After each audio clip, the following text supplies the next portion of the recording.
right, let's dive into passing. We're looking at that by any means basketball video. Yeah. The one about 5 ways to become a better passer. And, you always think about those flashy assists, the no-look passes. Yeah. But this video gets way deeper than that. Like, it's about being that court general, the player who sees the whole game before anyone else. Absolutely. It really digs into the mental side of passing, which I think is something people overlook. You really got to understand the game. Like, recognizing patterns is huge. Yeah, and the video makes a big point about, it's not just about, practicing those basic passes. Right. It's about understanding how the whole game flows. Yeah. It's almost like you got to learn to read the defense's playbook. That's such a good way to put it. Recognizing patterns on and off the court helps you to anticipate, what your opponent is going to do. And then you can make those quick decisions. Think of a guy like Chris Paul. I mean, he's known for his court vision, right? He can read the defense because he's put in so much time, watching film, playing the game. So it's not just raw talent. It's like you put in the work. You learn those patterns. Yeah. Almost like you're training your brain to recognize them without even thinking about it. Yeah. So picture this. You're driving to the basket and you see that defender, the one pass away, cheating in. Well, if you've really learned those patterns, you're going to know, should I kick it out for an open shot? Or should I keep driving? It all depends on how the defense is reacting, That split-second advantage can be huge. It could be the difference between turning the ball over or scoring. Yeah, that's crazy. Okay, I see how deep this goes. But the video also talks about, mastering a bunch of different pass types. I'll be honest, I was kind of surprised that they emphasize going beyond just your basic chest pass and bounce pass. Right. Aren't those like the fundamentals? I mean, those are the fundamentals for sure. But in a real game, you're rarely going to have a perfect situation to do a textbook pass, Yeah. Game situations, they demand that you adapt. So picture a player who's trapped on the baseline, a defender's coming at him. They might have to, throw a quick hook pass over their head or like a jump pass to get it to an open teammate. So you practice those, the less common passes, so you're ready for anything. Exactly. It's like, if you only know how to do those basic passes, you're going to miss out on chances to set up your team to score, especially when things get kind of crazy. Right. Okay, so we've got like that mental side of it, recognizing patterns, and the physical skill, mastering the different types of passes. But the video also says you got to go from slow thinking to fast reflexes. I don't really get what that means, like when you're actually on the court. It's about going from knowledge to action. Like, you can analyze all these plays all day long, watch film, but when you're in the game, you got to react instantly. That's where small-sided games come in, like 2-on-2, 3-on-3. Yeah, I can see how that would be helpful. Smaller setting, got to make those decisions faster. But does that really translate when you're playing a full court game? Oh, it totally does. Small-sided games, they're like this pressure cooker for your basketball IQ. You got to read the defense quickly, make a decision, you're passing under pressure, and those are skills you need in a full court game, but it's so much harder to practice that when there's, 10 players running around. Yeah. So you build that foundation of like quick thinking, but you do it in a setting where you can kind of control it a bit more. Think about it this way. You're in a 3-on-3 game. Your teammate cuts to the basket, right? And another defender rotates over. So you got to decide right away, do I pass or shoot? That's the kind of decision great passers make in a flash. And small-sided games help you develop that instinct. That makes a lot of sense. So basically, you're training those reflexes in a simpler environment, and then you can use that in a full court game. Right. And it builds up those core skills and decision-making so you can be successful in a real game. But the video doesn't stop there. It also talks about needing to actually play those full court games. Right. To really experience how complex a real game is. And it sounds like it's not just about how fast the game is. Yeah, it's not just that. You got to understand all the layers of strategy that happen in a full court setting. You're dealing with defensive rotations, help defense, a lot more traffic in the paint. Things you're not going to see as much in those smaller games. And that's where what the video calls mind games come in. Mind games? Yeah. Okay. I'm interested. What does that mean? I'm getting the feeling we're not talking about just how to pass the ball here. It's basically using your knowledge of the game to outsmart the defense. So let's say you know that the other team likes to double team when you drive. You can use that. Like, fake a pass to the guy you actually want to pass to, draw the double team, and then boom, pass it to your teammate who's wide open on the weak side. Wow. So you're using your eyes to like trick the defense? Yeah. Get them to hesitate for just a second so your teammate can get open? It's pretty clever. It's all about being one step ahead. Using what you know about the game and the other team's tendencies, you can create these scoring chances. And those are the passes that get the crowd going, you know? The ones that totally change the energy of the game. You know, it's funny. We're talking about all this, and I'm realizing passing is actually kind of a selfless act, you know? Oh, yeah. You're always trying to get your teammate in a better spot, even if it means you don't get to score. It's all about putting the team first. Great passers, they get that. It's not about their stats, it's about winning the game. And that's a good message for anything, not just basketball. Exactly. Like, you don't always have to be the star, you know? Sometimes you got to let someone else shine. Yep. Working together always gets you farther. Okay, this last point from the video, this one really surprised me. It says you can become a better passer if you're a better ball handler and attacker. Oh, yeah. How does that work? I know, it sounds kind of backwards, right? But the logic is there. If you're a really good offensive threat, the defense has to pay attention to you. That opens up passing lanes for everyone else. So you're basically a double threat, keep the defense guessing. Yeah. I never thought about it like that. Think about it like a chess game. Every move you make changes everything else. So if you look like you're going to score every time you touch the ball, the other team has to change their whole strategy.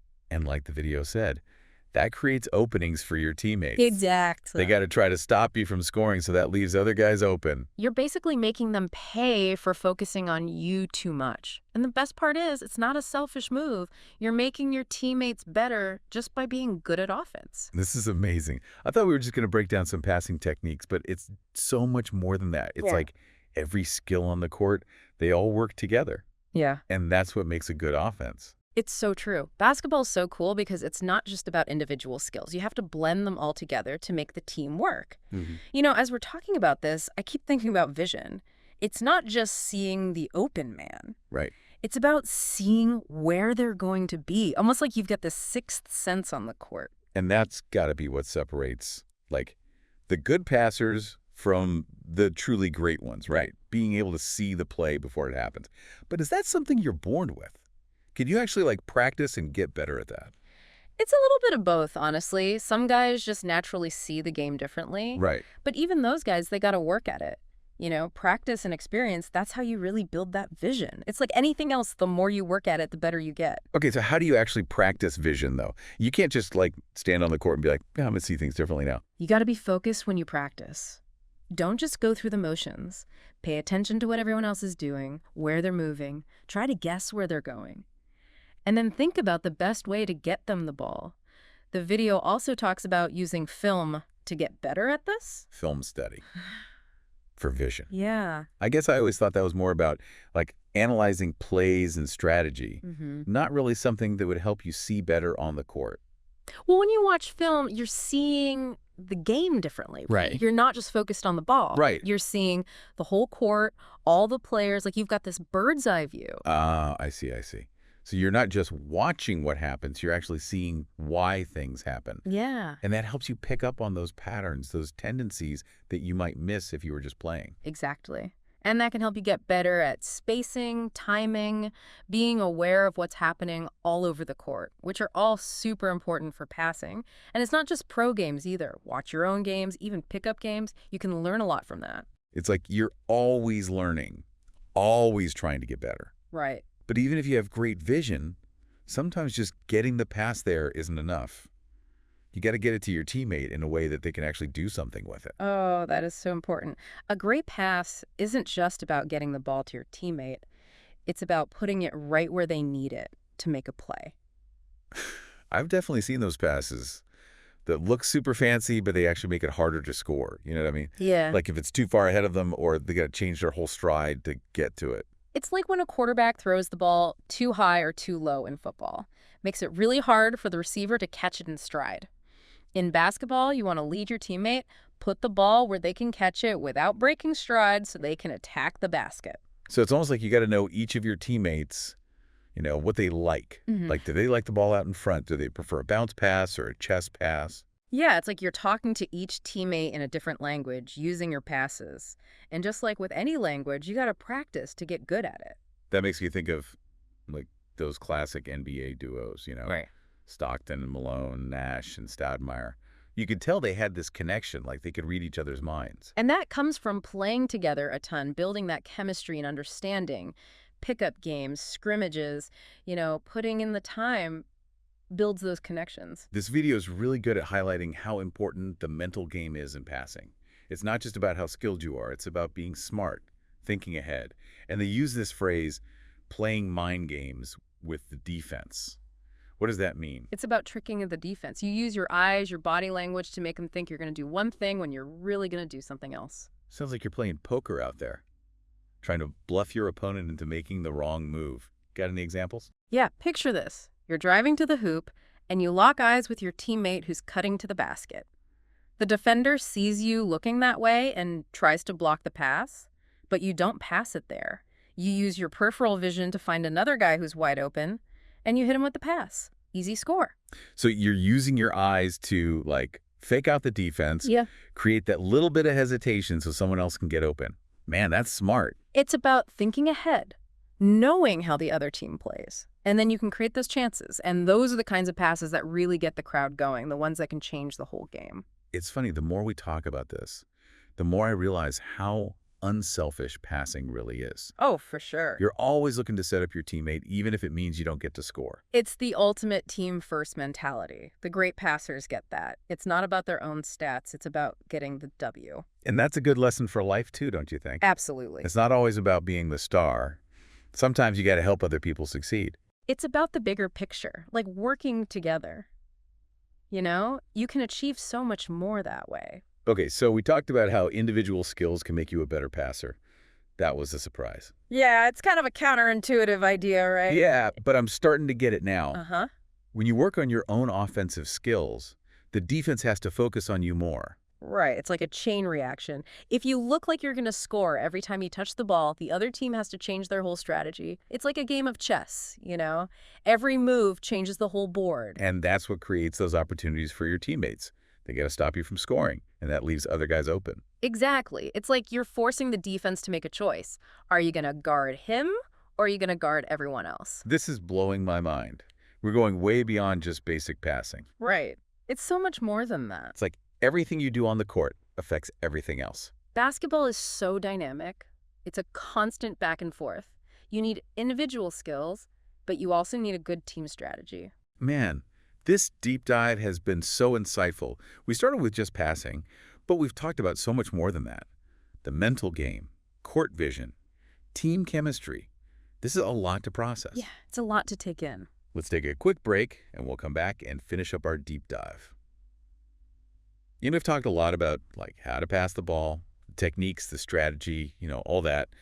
But I think we should talk about why it matters so much. Yeah, I agree. It's easy to get caught up in the mechanics of it all. Right.